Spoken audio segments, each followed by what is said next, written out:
Welcome to Friday Value Video, and this is number 135, and we're doing a series on what proper physical fitness training is and isn't. And we started getting into the types of physical fitness. We covered cardiovascular last time.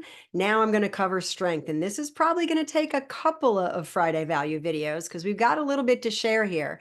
So strength training, it is a physical activity, obviously, and the goal of it is to promote growth in your body's large muscle groups, which will enhance your strength, your power, and your endurance. There are different examples of strength training. You can use just your body weight, like in squats or push-ups. You can use resistance bands. You can use free weights. There's also real life work. If you work on a farm and you're huffing hay bales, you're physically working. If you like to do gardening and you're lifting big bags of mulch or, any kind of a physical activity that requires you to be lifting and pushing and pulling, that's strength training. And then we've got weight machines in the gyms, or a lot of people have them in their homes. They might have a home gym. And then there's suspension equipment where you can do pull-ups and all of those different types of trainings, or ropes that are hanging, rings that are hanging. A lot of the gyms are doing more of this as well. So the focus here is generally on hypertrophy or getting the muscles bigger, or endurance. Sometimes it'll be for circuit training, which will help to build endurance. Strength and power training are typically done by more experienced athletes, so I'm not going to discuss that here.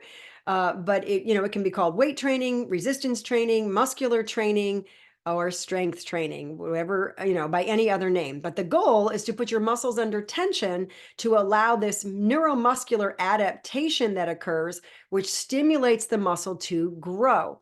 And consistency breeds strength. So there are lots of physical benefits for strength training.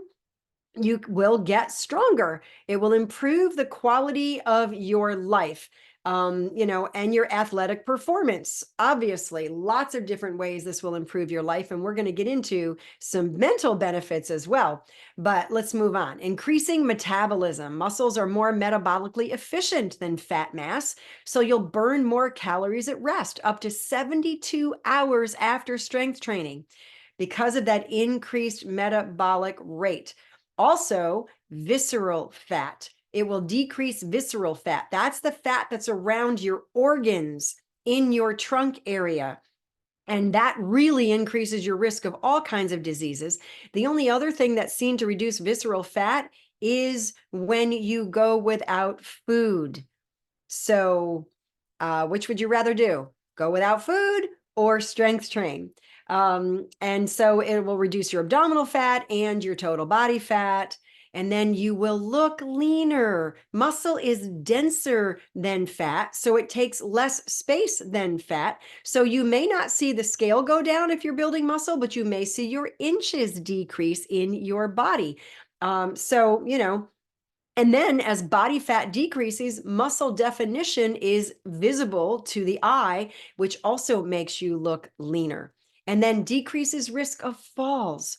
One review, which included over 23,000 adults over the age of 60, showed a 34% reduction in falls among those who participated in a well-rounded exercise program that included balance exercises and resistance work and functional training. Now, decreases risk of injury. And you're thinking, well, we just talked about falls. Well, you can injure yourself in more than one way than just falling.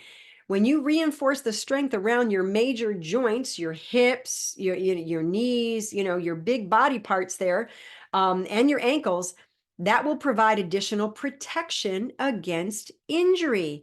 So when you're having to lift something heavy, when you're having to bend over and get something out of the trunk of your car, you're less likely to injure yourself if you've been strength training because of the increased strength. One review included over 7,700 athletes, and it found that strength training programs reduce the risk of injury by 33%. It was found to lower the risk of injury in a dose-dependent manner, which means for every 10% increase in strength training volume, there was a 4% reduced risk of injury.